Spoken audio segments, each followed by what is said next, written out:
السلام عليكم ورحمة الله وبركاته. بسم الله الرحمن الرحيم.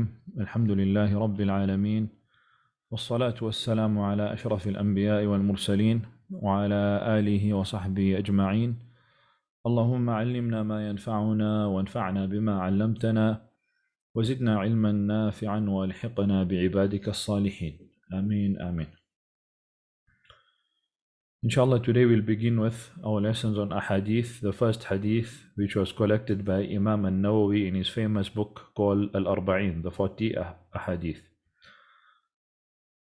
Before we begin, inshallah, I'll mention the methodology and then we'll begin. We'll first read the hadith in Arabic and then the translation in English, and thereafter we'll begin with a commentary on the hadith, and if anything was said about the hadith in a general purpose, we'll begin with that. Thereafter, a detailed commentary of each word or each phrase which was mentioned in the hadith, and finally at the end we'll derive from some lessons from the hadith.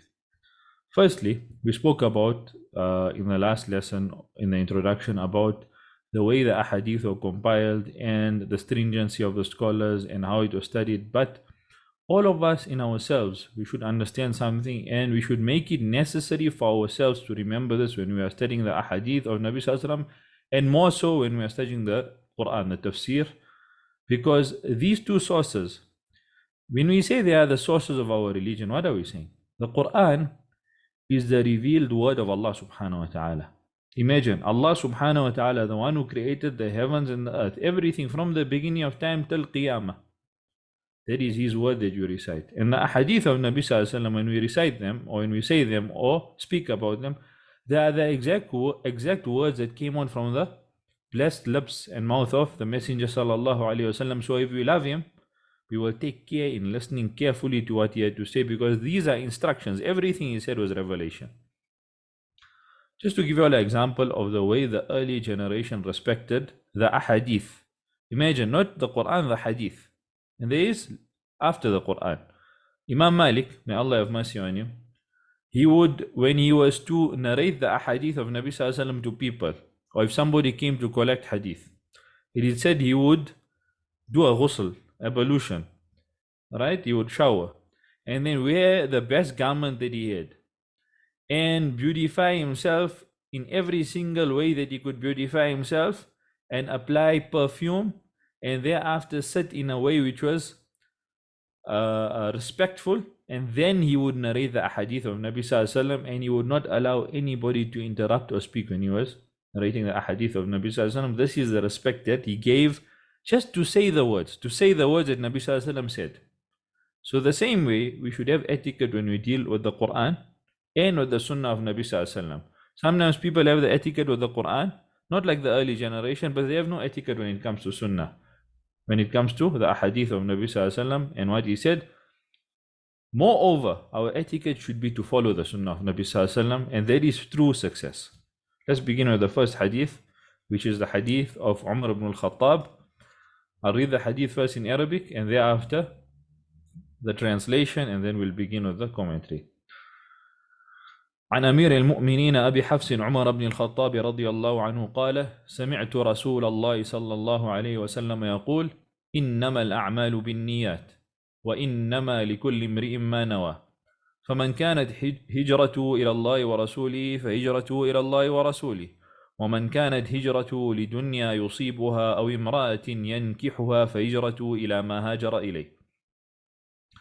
رواه إمام المحدثين أبو عبد الله محمد بن إسماعيل بن إبراهيم بن المغيرة بن برديزبة البخاري، وأبو الحسين مسلم بن الحجاج بن مسلم القشيري النيسابوري في صحيحيهما اللذين هما أصح الكتب المصنفة. On the authority of the commander of the faithful, Abu Hafs, Umar the son of Khattab, may Allah be pleased with him, who said, I heard the Messenger of Allah sallallahu alayhi wasallam say, actions are but by intention, and every man shall have but that which he intended. Thus, he whose migration was for Allah and His Messenger, his migration was for Allah and His Messenger. And he whose migration was to achieve some worldly benefit or to take some woman in marriage, his migration was for that which he migrated. It was related by the two Imams of the scholars of Hadith, Abu Abdullah Muhammad ibn Ismail ibn Ibrahim ibn Mughira ibn Bardizbah al-Bukhari, and by Abu al-Hussein Muslim ibn Hajjaj ibn Muslim al-Qushayri al-Naysaburi in their two Sahihs, the two books, which are the soundest of the compiled books. So there is the Hadith. Now the Hadith is very simple, clearly understood, that your action will be judged on what you intended. If an action had to be performed by you, that action, its acceptance or its correctness is dependent on the intention that you had when carrying out the action. That's the crux of the Hadith. This Hadith here, it's a Hadith that many scholars begin their books with. Imam Bukhari began his book with this Hadith. It's the first book in his Hadith. Imam al-Nawawi in this book, the first Hadith in this book is the Hadith of Umar radiallahu anhu on intention.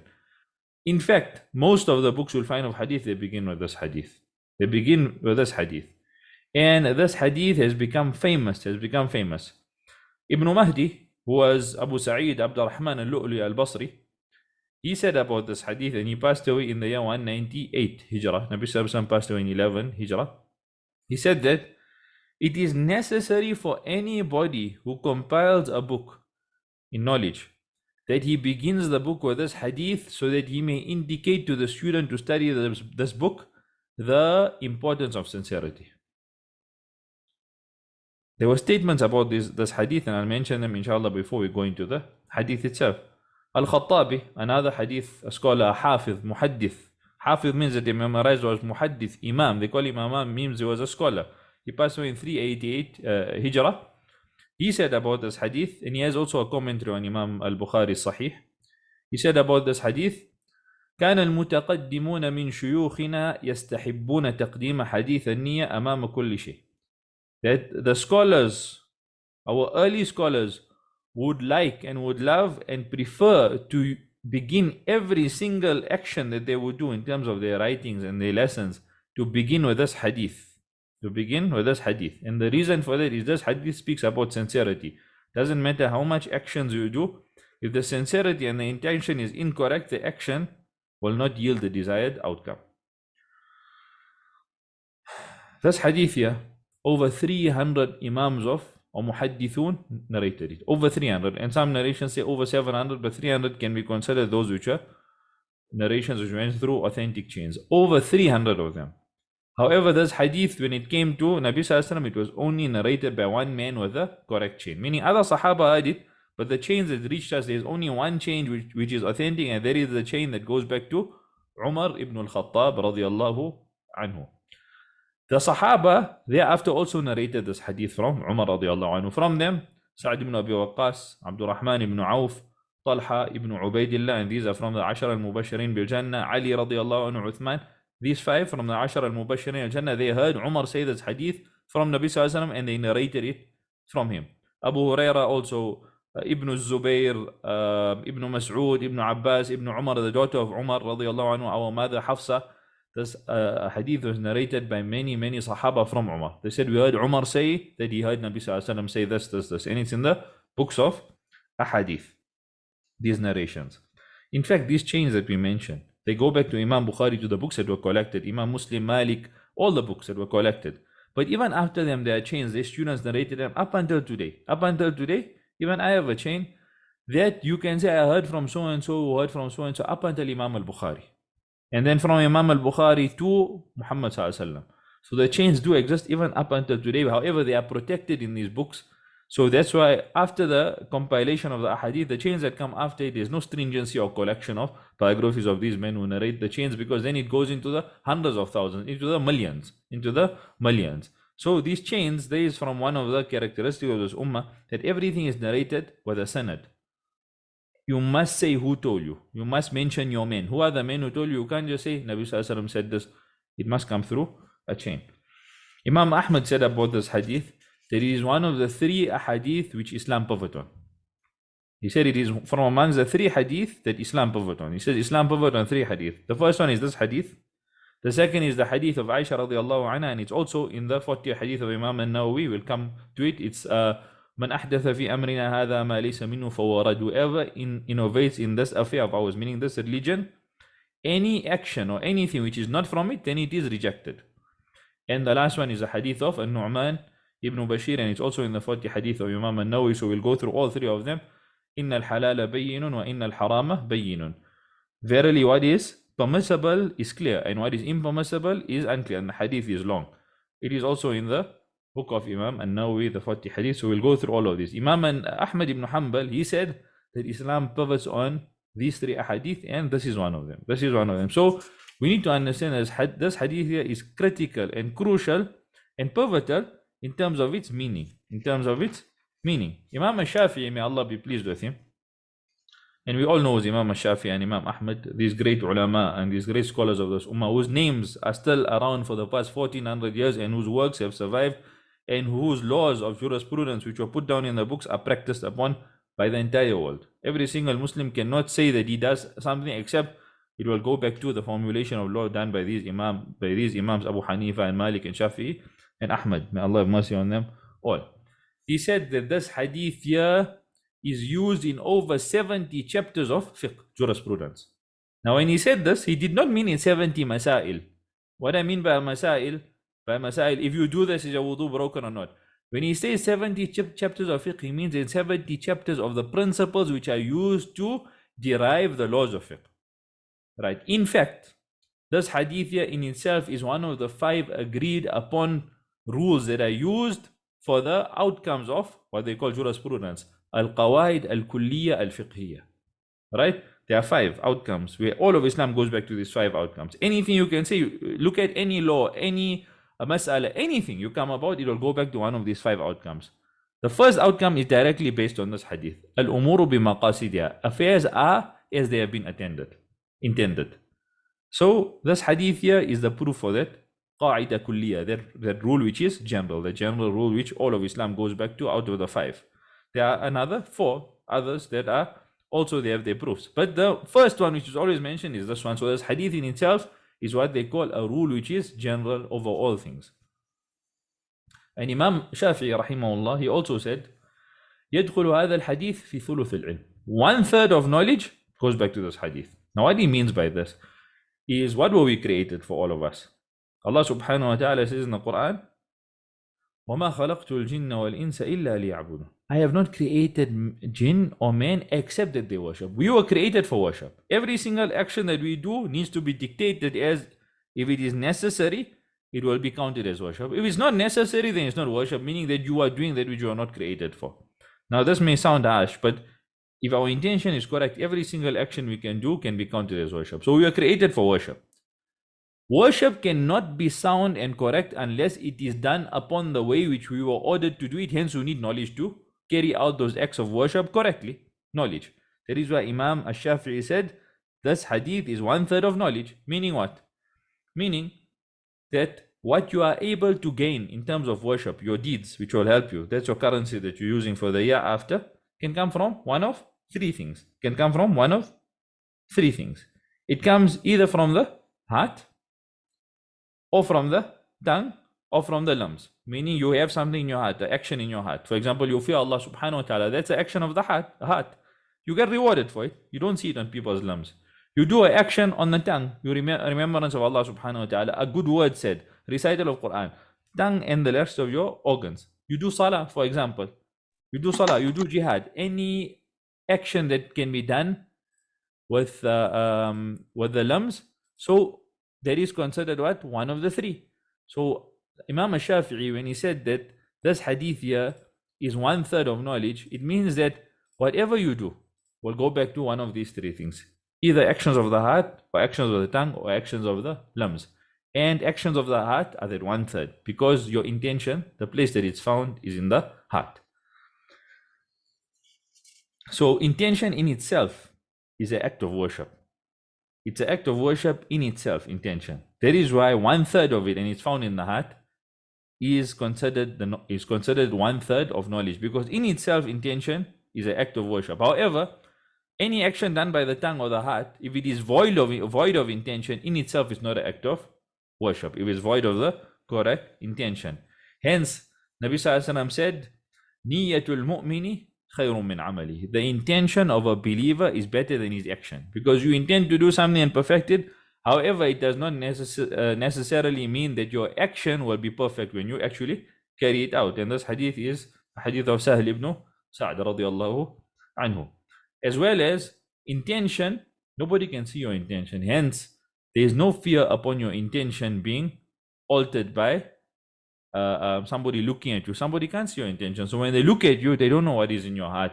So you won't say, I'm doing this for somebody's purpose, for somebody's sake. I fear Allah subhanahu wa ta'ala for so and so's sake. Nobody knows what's in your heart. So they can't say, this man fears Allah, mashallah. This woman fears Allah, mashallah. They can only look at your outward actions, what your tongue says or what your limbs do. So hence the heart and the intention is the most important of all actions. It's the most important of all actions. Because the action done with the limbs, for example, salah. Somebody can look upon you and praise you, or you may see them and then your salah changes and you do it for them because they were looking upon you. However, what is in the heart? Tawakkul ala Allah subhanahu wa ta'ala, reliance on Allah. Nobody knows what's in your heart. Are you reliant on Him or not? So they can't judge you for that and know what they call riya or sum'ah, where somebody judges you for that and they say you have tawakkul. They don't know. So it won't enter your heart and destroy that action, and that action itself is intention. Abu Dawood said that this hadith is half of knowledge, half of worship. And Mullah Ali Qari said, no, it is more than, it is the bigger half. Because Nabi Sallallahu Alaihi Wasallam said, Niyatul mu'min khayrun min amalihi. That the niyyah, the intention of a believer, is better than his action. So this hadith, this was what was said about it. So it's a hadith which is pivotal and very, very important. And always remember, these are the words of Nabi Sallallahu Alaihi Wasallam, exactly what he said. Respect them and take benefit. Nabi Sallallahu Alaihi Wasallam was what we call Jawami'ul Kalim, what is known as Jawami'ul Kalim. Jawami' means something that is inclusive. Kalim means his words. Meaning his words were inclusive in their meanings. They included everything and you can derive a lot of benefit from a small amount of words. Let's move on to the hadith now directly. It says, on the authority of the commander of the faithful, an Amir al-Mu'minin. An Amir al-Mu'minin. The commander of the faithful, this word Amir al-Mu'minin, Umar radiyallahu anhu was the first of the khulafa, of the leaders of the Muslims, to be called with this title as the commander of the faithful. In the time of Nabi Sallallahu Alaihi Wasallam, there was an army that he sent out under the leadership of Abdullah ibn Jahsh radiyallahu anh, and Nabi Sallallahu Alaihi Wasallam named him Amirul Mu'mineen, the commander of the faithful, meaning the commander of those in the army. However, from the khulafa, those who succeeded leadership in Islam, the first to take this title was Umar ibn al-Khattab, and it is said that they asked him, what should we call you? They called Abu Bakr Khalifatu Rasulillah, the successor of the Messenger of Allah. Why? He came immediately after Nabi Sallallahu Alaihi Wasallam. Now they can't call Umar the successor of Abu Bakr, and it will carry on like that. So they said, what should we call you? So Umar said, Ana Amirukum wa antumul mu'minun. You all are the believers and I am yours leader. So call me Amirul Mu'mineen, the commander or the leader of the believers or the faithful.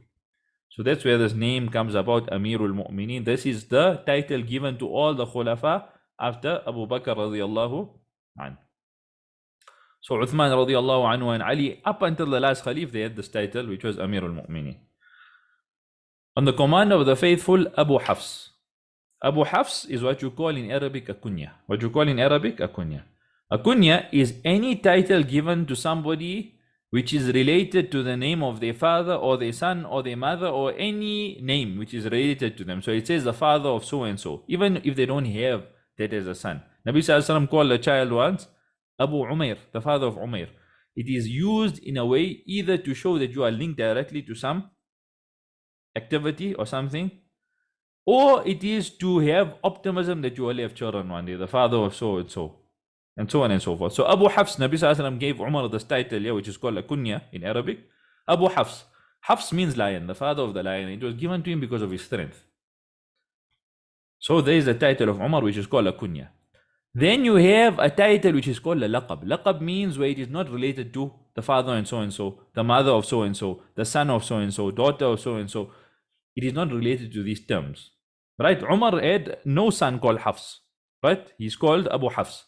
Nabi Sallallahu Alaihi Wasallam called Ali radiallahu anhu Abu Turab, the father of dust or sin, because he was laying in the masjid one day and he had lots of dust on him, and Nabi Sallallahu Alaihi Wasallam came and dusted him, so he called him Abu Turab. There was no son that he had. His other title is Abul Hasanain, the father of the two Hassans, Hassan and Hussein.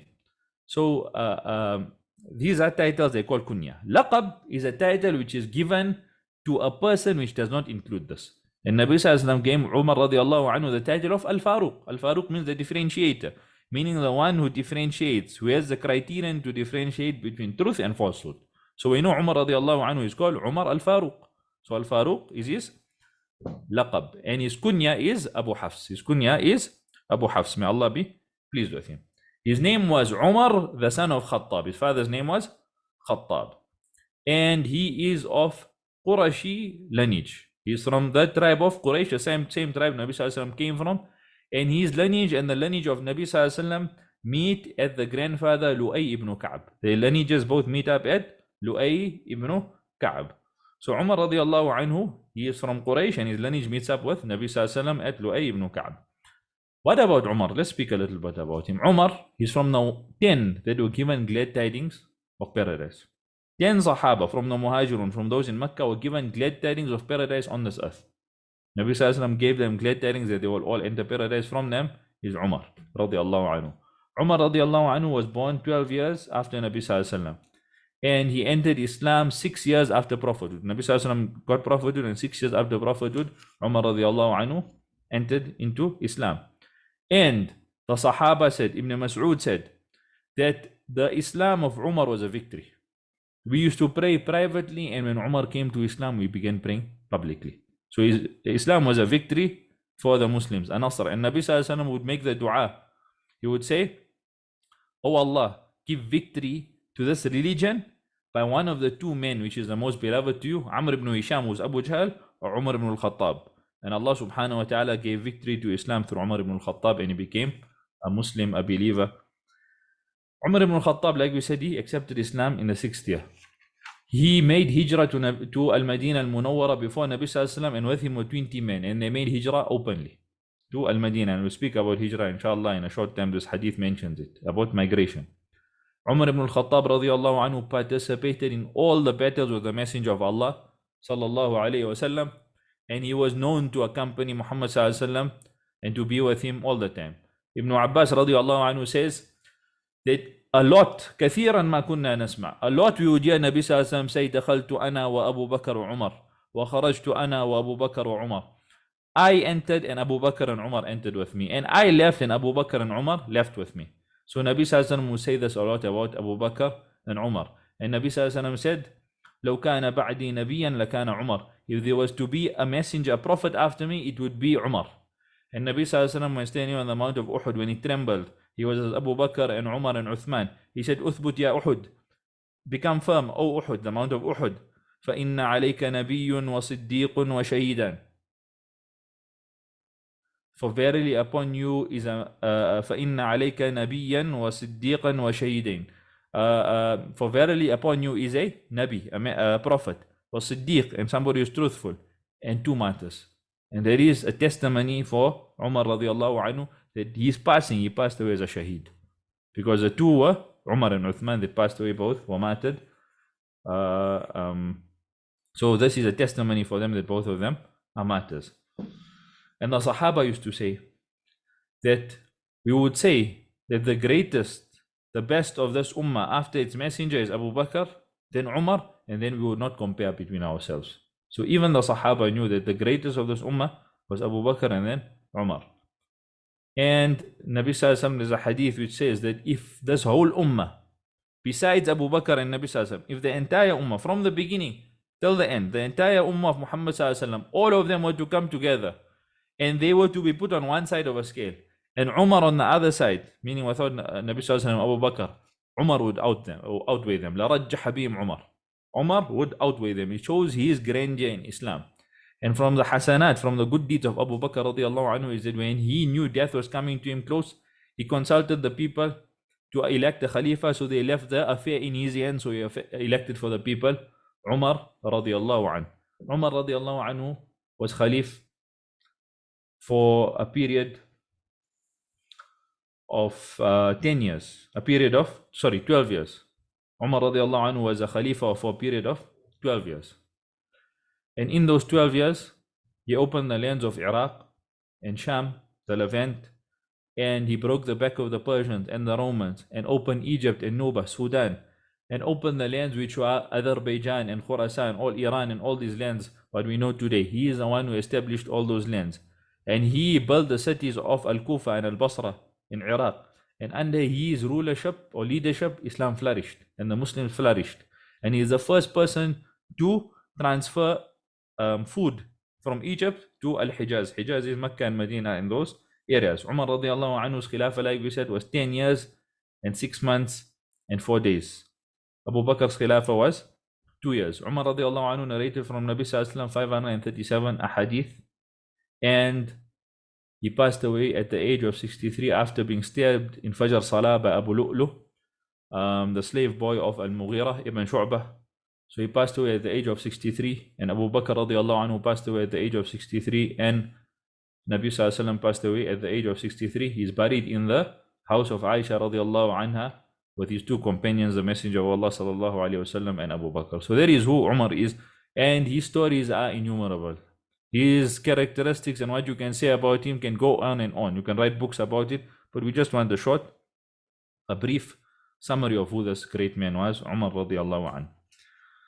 So that's the beginning. Umar says in this hadith, I heard the Messenger of Allah say, Sami'tu. He uses the word Sami'tu. When you see this word here, Sami'tu, in the hadith literature, it means that he heard directly from Nabi sallallahu alaihi wasallam. There was nobody between them.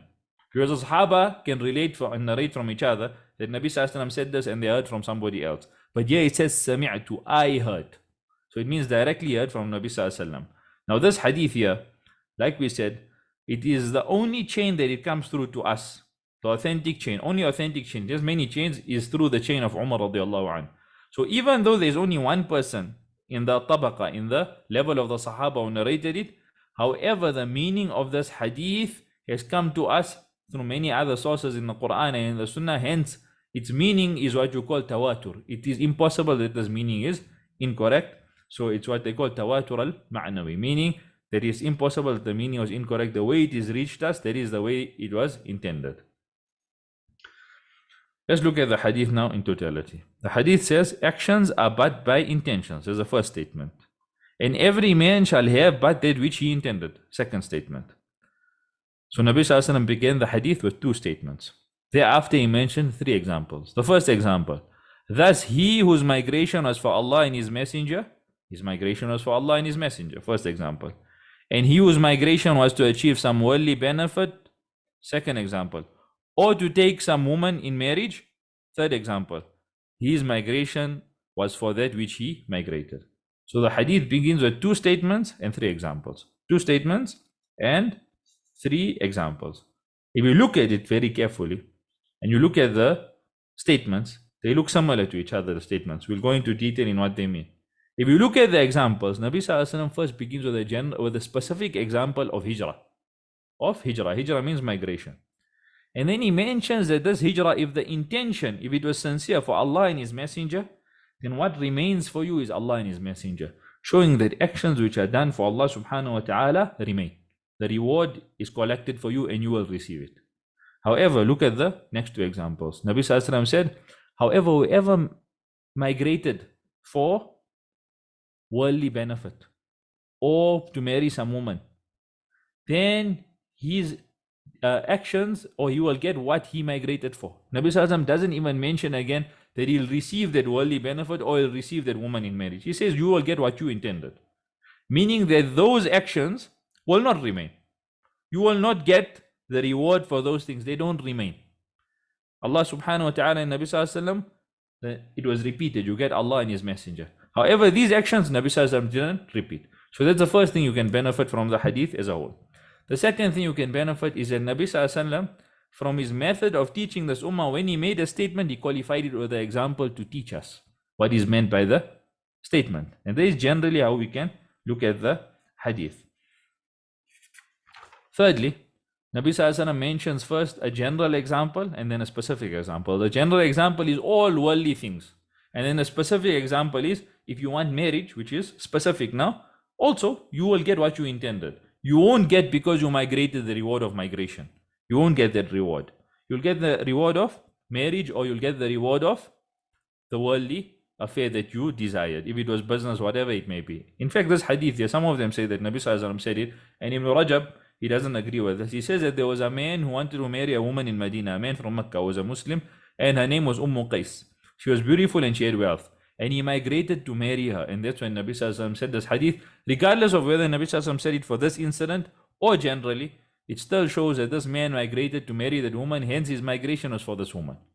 Now one may come about and say, but migration, he moved from one city to another city. It wasn't like that. The disbelievers in Mecca did not want the Muslims to go and find now a place that they can set up and call people to Islam, and then from there set up the empire. And that's what Medina was. It was the beginning of the Islamic empire, to put it in historical terms. So they stopped people from migrating. The poor were assaulted and they were tortured and their wealth was usurped. So the Muslims had to leave quietly, some of them had to take, imagine, you couldn't travel with your property. There was no deed. They took their wealth, their property. They knew they're going, they usurped them. You can't say, I'm traveling with all my sheep and all my camels. They would take it from you and tell you, if you're going, go alone. You want to take your property, there's no title deed that you own, that's yours. We will take it from you in Mecca and we will occupy that house of yours or the property that you own. You want to take your slaves with you, we'll keep them with us. Every single thing that you own. You have date palms and you have date farms, we'll take it. You can't say, leave people here to man it for you and get the reward. It is ours. If you leave, go. So that is why immigration was so great, because they essentially went with the clothes on their back. When they got to Medina, the Muhajirun had to begin from scratch with zero. That is why it is such a great action. It was a difficult action because the powerful in Mecca, even though they were Muslims, they were powerful. They could live amongst the disbelievers and they could manage. Why? Because they had power, they had strength, they had wealth, they had sons, they had status in community. They were able to. But there were lots of others under them, and that is the majority that couldn't. So they were being oppressed. So Allah subhanahu wa ta'ala then ordered them to do Hijrah to Al-Madinah Al-Munawwara. And inshallah, when we come to Sirah, we'll speak about these events in some detail. So that is why it is such a great act. The first statement. Let's start with the first statement. Now, the first statement says, actions are but by intention. إِنَّمَا الْأَعْمَالُ بِالنِّيَّاتِ. إِنَّمَا الْأَعْمَالُ بِالنِّيَّاتِ. What does إِنَّمَا mean? If you look in English, there's no translation for it. إِنَّمَا is a particle which is used to benefit what they call in Arabic al-hasr. Al-hasr means that it now nullifies or only qualifies a certain characteristic. So innama al-a'malu means essentially that this innama says that everything that comes after this action can only be qualified by what comes after it. Meaning that your actions are only qualified by intention, nothing else. Nothing else qualifies them. That's what the meaning of hasr is. Means to contain something to one characteristic or to contain it to what may come after it immediately. So actions are contained with what? They are only judged by intention. So that's what the meaning of innama is in the Arabic language. Innama al-a'malu bin-niyat. That's the first thing that you can benefit. The second thing, al-a'mal. The word a'mal, which means actions in English, the plural. The singular is amal. The singular is amal. What does amal mean? Amal is of three types. Actions are of three types. Actions of the body, and we split them up into two, the limbs and the tongue. And actions of the heart, and then actions which have both the body and the heart in them. Those are the three types of actions. So these actions, all these three types, can only be qualified by intention. I hope that point is clear. Let me just reiterate it and revise it. For example, if you say in English, Zaid is standing. Zaid is standing. And in Arabic, if you say Zaidun qa'imun, Zaid is standing. If you put innama before that, you say innama Zaidun qa'imun, it means that Zaid is only standing. He's not doing anything else. But if you say Zaid is standing in Arabic, you say Zaidun qa'imun without innama, it can mean Zaid is standing and he's doing other things. Maybe he's chatting to somebody, maybe he's drinking something, maybe he's looking around. But if you say innama Zaidun qa'imun, the only thing that Zaid is doing at that point is standing, nothing else.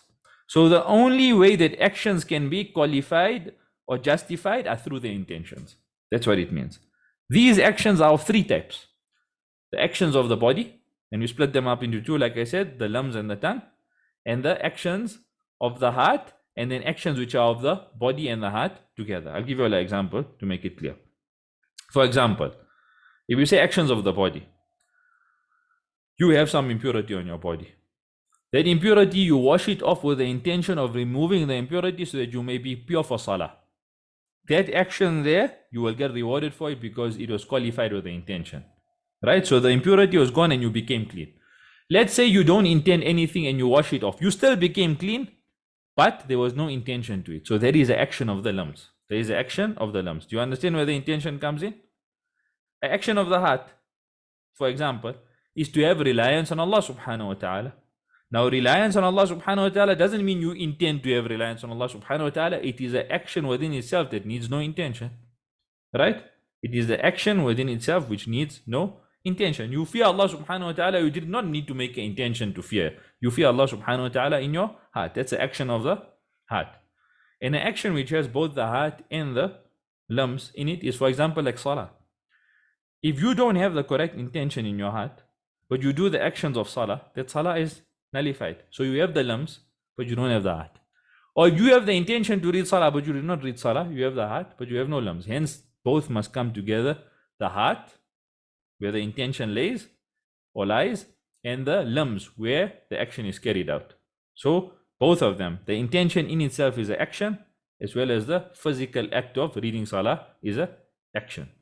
You all understand? So these are the three types of amal. The three types of amal that you can do. Amal, the plural is amal, actions, right? إِنَّمَا الْأَعْمَالُ بِالنِّيَّاتِ. Nabi Sallallahu Alaihi Wasallam said, verily actions, and we said these three types are by their intentions. What are these intentions? The intention, the word intention in Arabic, its plural is niyat, the singular is niyyah. Niyyah means to have the resolve to carry out the act of worship in getting closer to Allah subhanahu wa ta'ala, in getting closer to Allah subhanahu wa ta'ala. That is what is meant by the word niyyah, intention. Look at the second statement. So the first statement, we covered the words there. Verily actions are by the intentions. Then the second statement, Nabi Sallallahu Alaihi Wasallam said, every man shall have but that which he intended. These two statements, they sound the same. There is in Arabic what you call a ta'keed or a ta'sis. A ta'keed means that you emphasize the statement. So you can interpret Nabi Sallallahu Alaihi Wasallam saying is that he made the first statement and he qualified it and reiterated it with the second statement, which means the same thing. Or they call it a ta'sis. Ta'sis means Nabi Sallallahu Alaihi Wasallam made one statement and he made a second statement. Apparently they look the same, however they establish different things. They establish two different things. And any statement made by any individual, if you cannot differentiate whether he means to emphasize or to establish a new statement or idea, it must be understood as a new establishment of something. Because generally people, when they want to emphasize, they use the same words over and over again. Nabi Sallallahu Alaihi Wasallam, even when he emphasized, he said, Hadeeth taba, Hadeeth taba, Hadeeth taba. The exact same words were used to emphasize, not new words. So even in this scenario, it should be looked at as Nabi Sallallahu Alaihi Wasallam was establishing something new by this statement. What is it? Something new. It is as follows. Inshallah, I'll give examples to make it clear. The first statement, إِنَّمَا الْأَعْمَالُ بِالنِّيَّاتِ, verily actions are by the intentions, is in correlation to what a person has intended in terms of the action. Meaning, somebody goes and you see them reading 2 rakats of salah. They intend reading 2 rakats of salah. Their intention is linked to whether they intended those 2 rakats be fard of fajr or sunnah of fajr. So here the first statement is directly linked to the action. What did you intend the action to be? You know what the action is. The second statement, when Nabi Sallallahu Alaihi Wasallam said, and every man shall have that which he is intended, it is correlated directly for who the action was done. That is what your outcome will be. So you intended to read 2 rakats. You intended fard. They were fard, right? Not sunnah. But your intention was to show somebody, look what nice salah I read, not for Allah subhanahu wa ta'ala. So the second statement is directly correlated to for what reason was it done. Do you all understand the two statements now? The first one, direct correlation to the action that is being done. Is it fard? Is it sunnah? What is it? What did you intend? In the second statement, it is directly correlated to the outcome of that intention. Was it for Allah or was it for somebody else?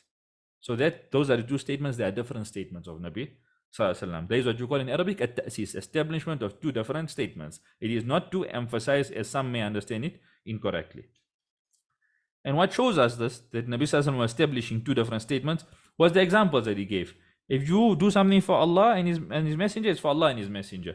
for a woman, or for a woman to marry her, or for some worldly action, than for that worldly action. So Nabi Sallallahu Alaihi Wasallam reiterated that these statements are different statements by giving the examples for the second statement.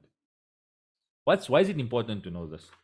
It's important to know this differentiation because we need to differentiate between acts of worship, al-ibadat, wal-adat, and customary acts or acts of habit.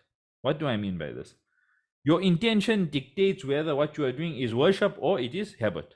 For example, you have a child. The child copies you when he reads Salah. His intention was to copy you, not to read Salah. Hence, those actions that he done, which exactly look like Salah, are not Salah. A clearer example would be somebody showers every day, does ghusl every single day, right? Friday comes, he does ghusl as he does every day, habitually. It's a habit. That ghusl there can either be counted as an act which is mubah, meaning allowed, it's a habit, and there's no reward for it, or it can be counted as a sunnah, following the sunnah of Nabi Sallallahu Alaihi Wasallam, and you'll get rewarded for it. Nabi Sallallahu Alaihi Wasallam said, ghuslu yawmi al-jumu'ati wajib. The ablution of the day of Friday is compulsory. So if you done it with the intention that I am doing it because I was ordered to do it, then that intention will dictate that this is an ibadah, an act of worship. And if you done it based on habit, then it will dictate that it is just habit and there is no sin or no reward linked to it. So that's where the differentiation between understanding what intentions we need to make to derive from it a reward. If you don't make the intention or it is not made, then it is habit and there is no reward for it. There is no reward for it. That is why some of the scholars said that the actions, the habits of the people of ghafla, people who are heedless, are actually actions of worship for people who are awake. People who understand will change every single habit into an action of worship. There's many examples. For example, somebody wears a set of new clothing.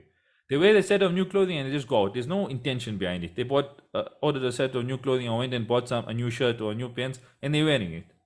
There's nothing linked to it. It's an act which is allowed. It's a habit. You buy something new, you put it on. You can have somebody else who gets a sin from this. They wear the new clothing and they go to a place to show people, look how much wealth I have, look how smart I am. And it brings something in their heart, what they call arrogance in their heart. For example, now that there, the intention was to show off. So you got a sin for it.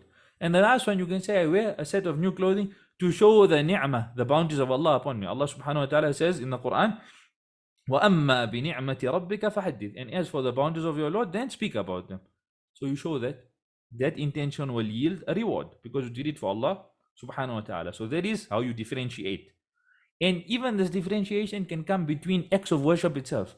When you read Salat al-Fajr, 2 rakat sunnah and 2 rakat fard, compulsory.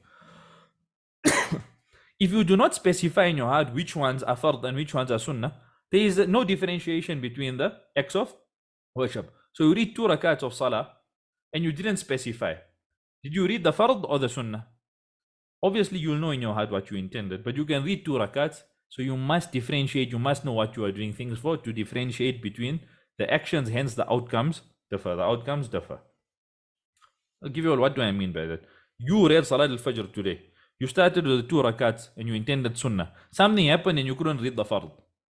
You couldn't read the fard. Did you complete your obligation? You didn't. But let's say you told yourself, I'm very tired today, I'm only reading fard. And you read fard and then something happened.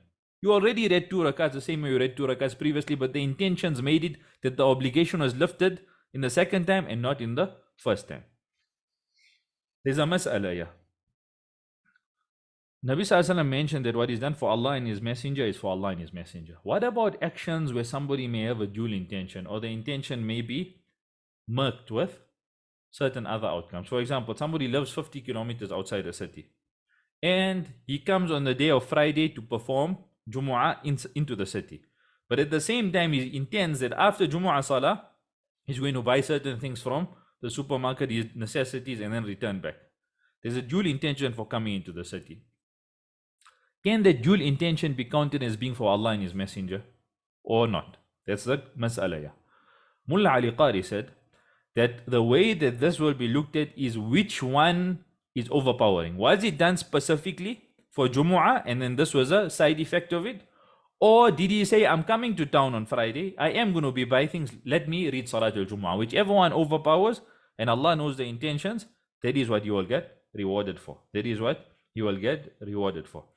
So that's how you look at certain things. Now you need to understand that actions in terms of this categorization also too. What is riya and mahd? What you do specifically not for Allah, you're showing people that you're doing it.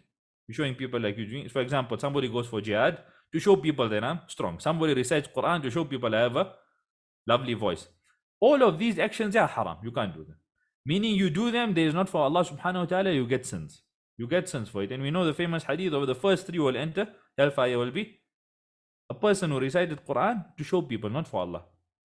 A mujahid who went out to fight jihad to show people I am brave, not for Allah.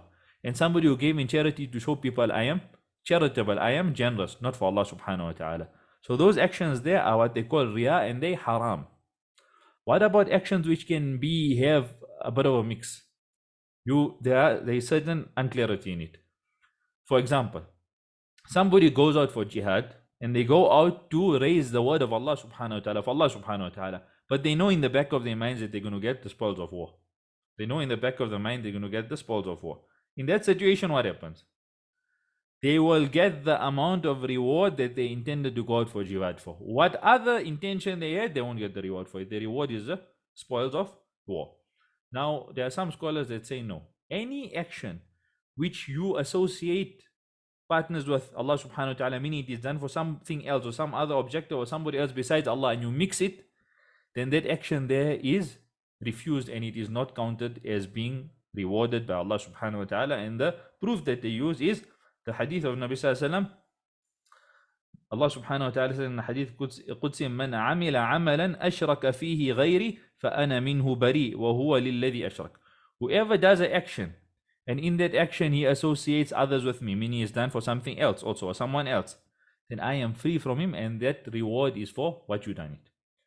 Imam al-Ghazali comments and he says there is not what is meant. What is meant in fact is that any action which is specifically an action of worship which is done for Allah subhanahu wa ta'ala alone, in that action, if it is done for somebody else, then that action is refuted in totality. So he says, for example, salah. You're reading salah to show somebody else. Salah is only done for Allah subhanahu wa ta'ala, hence your salah is not for Allah. The intention is incorrect. But let's say charity. You see somebody suffering and your heart tells you they're suffering and you give them the money not to show somebody else, but you say because they're suffering, I gave it to them. There, the intention now is dual and you will be rewarded with the amount dependent on your intention. Was it done because for Allah subhanahu wa ta'ala, or was the action done because of some other feeling? Is that clear? So that's how we need to understand these concepts of intention.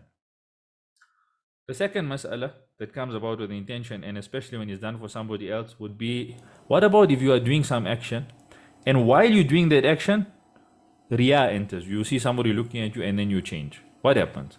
There are scenarios here. The first scenario is that if you go back and clear yourself from that riya and complete it, then that action there is counted in total. It is for Allah subhanahu wa ta'ala, the intention was pure.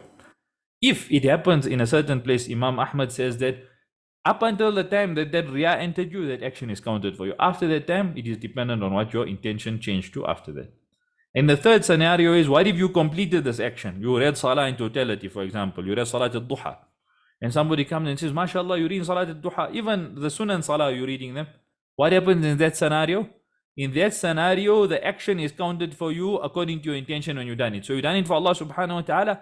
After that, somebody praised you and maybe something entered your heart. This is looked at as a glad tiding for the believer. It is not something that nullifies now the action. It doesn't nullify the action.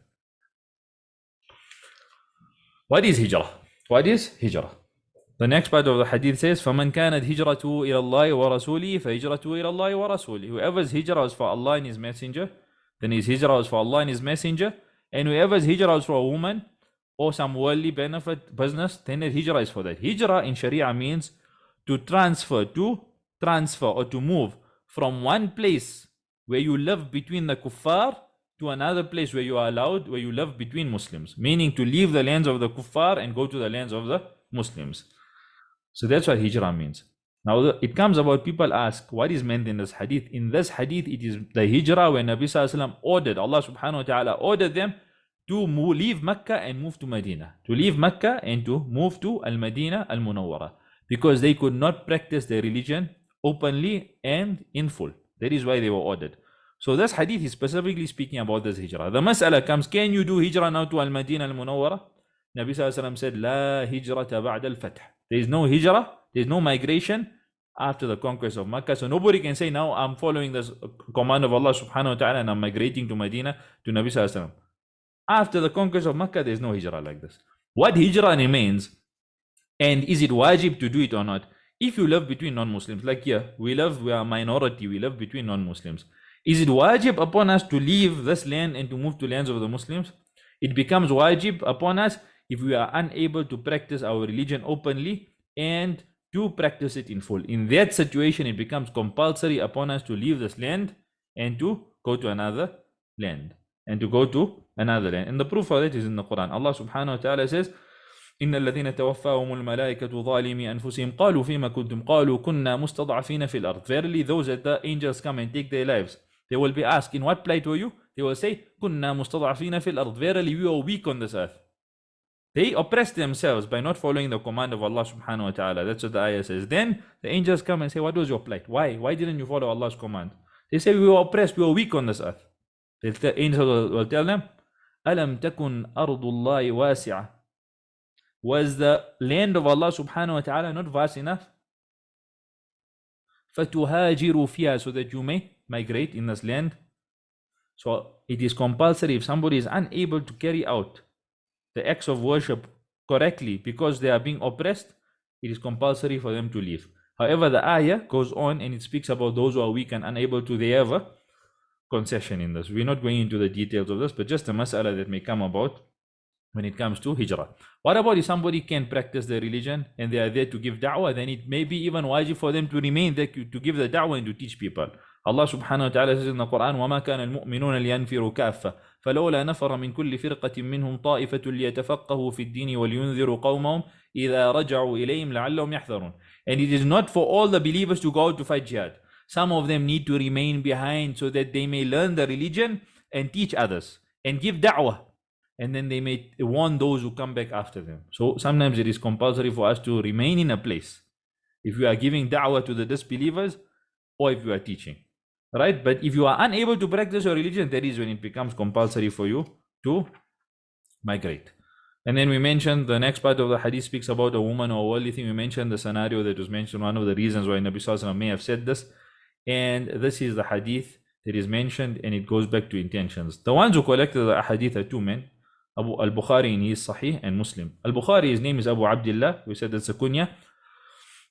Muhammad ibn Ismail ibn Ibrahim ibn al-Mughira ibn Bardizbah. Bardizbah is his grandfather. His grandfather Bardizbah did not accept Islam. His son al-Mughira accepted Islam. Bardizbah actually means al-Harith, the one who farms, who plows. So he died on fire worship, and his son al-Mughira accepted Islam. Sometimes you'll see the word al-Ju'fi written there. He accepted Islam at the hands of somebody called al-Yaman ibn Akhnas al-Ju'fi. That's why they go back to al-Ju'fi, because they accepted Islam at the hands of this man who was from the tribe of al-Ju'fi. Imam al-Bukhari has his book al-Sahih, which is the most authentic book and the most popular book of Imam al-Bukhari. He was born in the year 194 Hijrah and he passed away in the year 257, 62 years. These ahadith in his book, 4,000 ahadith without repetition, were taken from our original number of 600,000 ahadith that he had memorized. And he said that 16 years it took me to compile this book. After knowing all those ahadith, not one hadith was put in this book except that I made 2 rakats of salah to Allah subhanahu wa ta'ala and I was upon ghusl, ablution. Right? And then he put the hadith in the book. And Imam Muslim, Abu al-Husayn, Muslim ibn Hajjaj ibn Muslim al-Qushayri al-Naysaburi. Qushayri is going back to the Arab tribe that he goes back to. And al-Naysaburi is from the place he was, which is Naysabur. Naysabur is currently in Iran. Al-Bukhari also, he goes back to the place Al-Bukhara. Bukhara, which is current day Uzbekistan. That's where he went back to. And Imam Muslim goes back to Naysabur, which is in current day Iran. At that time there it was called Khurasan. Imam Muslim, he also has a book of Sahih, which is just as authentic as Imam Bukhari's book. And he was born in the 204 and passed away in the year 261. And they collected this hadith. Alhamdulillah. So that's the hadith today. Let's just end off with 5 quick benefits that we can take home from this hadith. The first one, that the place of niyyah is the heart. Sometimes you see people that begin salah, oh Allah, intend performing 4 rakats of salah to dhuhr in this masjid behind this imam, fard salah only for your pleasure. Saying it doesn't mean that it's going to be accepted. The niyyah, the intention is in the heart. An-niyyatu mahalluha al-qalb. Allah subhanahu wa ta'ala says, يعلم خائنة الأعين وما تخفي الصدور. He knows the treachery of the eyes and what the hearts hide. So niyyah, its place is in the heart. The second benefit that we can derive from this hadith is that niyyah is what determines everything after that. The action is determined by the niyyah. Allah, and so never ever should we praise our actions, because why? It is dependent on the niyyah, and only Allah knows what is the true niyyah. You yourself, or we ourselves, don't even know what is the true niyyah. Allah subhanahu wa ta'ala says in the Quran, فَلَا تُزَكُّوا أَنفُسَكُمْ هُوَ أَعْلَمُ بِمَنِ اتَّقَى. Do not praise yourselves, give yourselves credence. He is more knowing of those who have taqwa. So we should always remember that Allah subhanahu wa ta'ala is the only one who knows exactly what the niyyah is. We should try. Now sometimes people say, you don't know what's my niyyah. You cannot be doing an action which goes against Sharia and then tell somebody else you don't know what's my niyyah. The niyyah must work in concordance or in accordance with the action which is in accordance with the Sharia. So people sometimes do something and they say, you don't know what's my niyyah, you don't know what's my intention. Your intention can be valid. You can have a good intention, but you're doing an action which goes against the command of Allah subhanahu wa ta'ala and His Messenger. So there, people have this type of understanding which is a misunderstanding rather. Your action and your niyyah need to work hand in hand. They need to work hand in hand. You can't innovate something and say, well, my intention was good. You are innovating in a religion which is complete.